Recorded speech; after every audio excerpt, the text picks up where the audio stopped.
গুৱাহাটীৰ বানপানীটো ৰাইজে নিজে সৃষ্টি কৰা বানপানী মন্তব্য ফবেছ কলিতাৰ।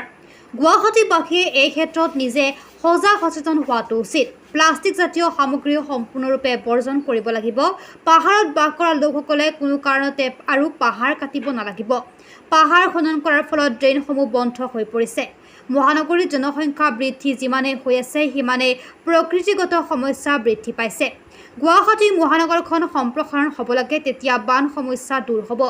চৰকাৰৰ সপোন আছে বানমুক্ত কৰাৰ, ৰাইজৰ সহযোগিতা লাগিব। News desk report, NE express 30। এইটো একেবাৰে কোৱা কথা নহয়। গুৱাহাটীৰ যিটো বানপানী এইটো হ'ল আৰ্টিফিচিয়েল, এইটো কৃত্ৰিম বানপানী।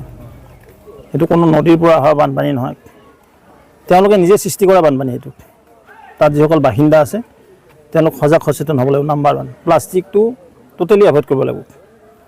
আৰু যিসকল পাহাৰৰ ওপৰত মানুহ আছে, সন্মানৰ ব্যক্তি, তেওঁলোকে যধে মধে যেন পাহাৰ নাকাটে, কাৰণ তাত যিখিনি ড্ৰেইন আছে ড্ৰেইনখিনি চিলটেশ্যনটো হৈ যায়। ড্ৰেইনকেইটা যেতিয়া বালি ভৰ্তি হৈ যায় অট'মেটিক ছাবমাৰ্জ হৈ যায়, যাৰ কাৰণে যোৱাকালি প্ৰায় 3 ঘণ্টাৰ যানজঁট হৈছে। 3 ঘণ্টা বুলি নহয়, যোৱাকালি বুলি নহয়, আজি কেইবাবছৰ ধৰি যিমানে গুৱাহাটীৰ পপুলেশ্যনটো বৃদ্ধি হৈ আছে সিমানে তাৰ প্ৰাকৃতিক পৰিৱেশটো বিনষ্ট হৈ গৈছে। খৰালি দিনতো আপোনালোকে ভাবে নেকি বাৰিষা খৰালি দিনত কুৱাবিলাক শুকাই যায়। বৰিং হৈছে, বৃহৎ বৃহৎ বৰিং আছে, বহুত মানুহ হ'ল, আবাদী বহুত হ'ল।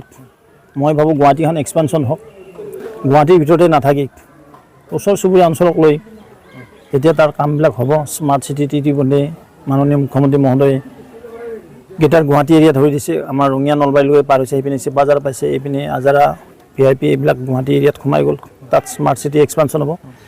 সেইবিলাক হোৱাৰ পিছতহে যদি গুৱাহাটী বান সমস্যাটো কিছু সমাধান হয়। এইটো বান নহয়, একচুৱেলি কৃত্ৰিম বান। এইটো ৱাটাৰ লগিং বুলি কয়। তাত পানীখিনি আবদ্ধ হৈছে, কোনোফালে যাব নোৱাৰে।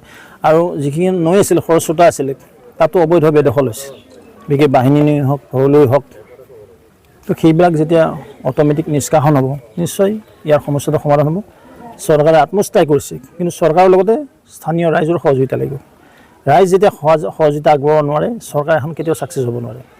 চৰকাৰৰ সপোন আছে বানমুক্ত গুৱাহাটীলৈ, বানমুক্ত অসম লাগে, কিন্তু জনতাও আমি সহযোগিতা আগবঢ়াব লাগিব। আপোনালোকে কালি এটা সিদ্ধান্ত গ্ৰহণ কৰিলে বিটিআৰ নিৰ্বাচন অকলে খেলিব বুলি।